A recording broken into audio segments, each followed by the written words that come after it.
All right, let's talk about something that's quietly shaping your financial future, probably more than you realize.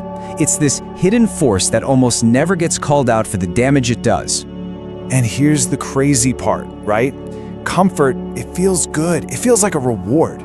And because it doesn't feel like a threat, it doesn't set off any alarms. That's exactly why it ends up being the biggest, quietest enemy to our financial health. So you've got to ask, where does the trouble really begin? Well, I can tell you it's almost never what you'd expect.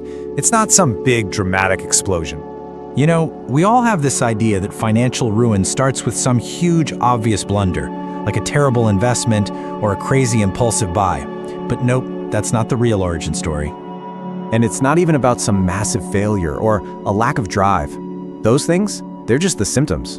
The real cause, the starting point, is so much quieter, so much sneakier. It all starts with relief. Yeah, relief. You know that feeling?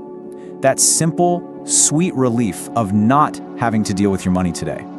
The relief of not opening that banking app, not tweaking the budget, not making that tough phone call.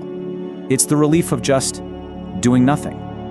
And that feeling, that relief, is what kicks off this whole process we're going to call the psychology of drift.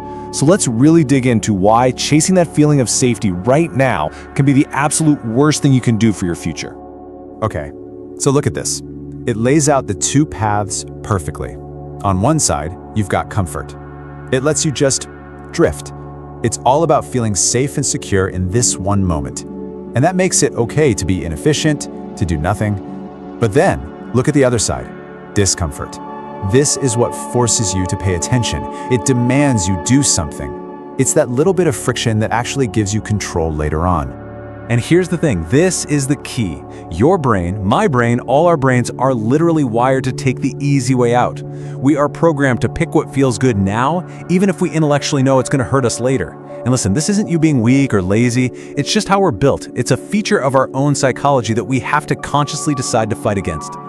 And you can see how this snowballs, right? When you choose comfort, you're not just treading water, you're literally freezing yourself in place. You stick with the same old spending patterns because, hey, changing them is hard. You put off learning a new skill like investing because it seems overwhelming. You dodge those tough money talks. And the big one, you just keep delaying and delaying and delaying until, boom, a crisis hits and you have no choice.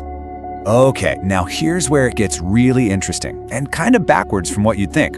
It's easy to tell yourself, oh, I'll deal with all this once I get that raise, once I'm making more money. But honestly, that's one of the biggest traps out there. The hard truth is, a bigger paycheck doesn't fix a comfort problem. It just fuels it. It gives you more money to build a fancier, more expensive cage of comfort. It just makes those old habits of avoidance even bigger. And this is exactly what we call the high income trap. It's when you're just using that extra cash to fund more creative ways to put things off and keep feeling emotionally safe. This is why you see people making six figures or even more who are completely stressed out and feel like they're totally out of control. So if comfort is the problem, what's the answer? And no, it's not about making yourself miserable for no reason. It's about being strategic. It's about launching a counterattack by choosing intentional discomfort. Honestly, the whole game flips the second you start getting suspicious of your own comfort. The moment that cozy feeling makes you pause and ask, wait a minute, what am I avoiding right now? What's the difficult thing I'm using this feeling to hide from? That's it. That's the moment you start taking back control. So where do you even begin? It's way simpler than it sounds. Step 1, just look at the numbers. No drama, no judgment, just look. Step 2, don't try to change your entire life overnight. That never works. Pick one. Just one small thing to change. And third, you have to actively break the cycle of avoidance. Next time you feel that pull to put something off, force yourself to do just the first 2 minutes of it. That's all. It's about breaking that initial inertia, breaking the spell. And all of this brings us to the final and maybe most important point. The whole goal here is not to wait until your back is against the wall. It's about making your move now while you're in a position of power. Because here's the real secret. The people who actually win with money aren't fearless. They're just willing to feel a little uncomfortable now, on their own terms, before life forces them to feel a lot uncomfortable later. They choose to look at the budget, to set up the automatic savings, to have that awkward conversation before they have to. And that leaves us with this final, stark reality. Comfort, it whispers. It's always telling you, it's okay, you can do it tomorrow. everything's fine. But consequences, oh, consequences don't whisper. They show up and they are loud. So, I want to leave you with a question to really think about. What's that one comfort you're protecting? That one little pattern of avoidance you're clinging to? And what do you think it's actually costing you, deep down?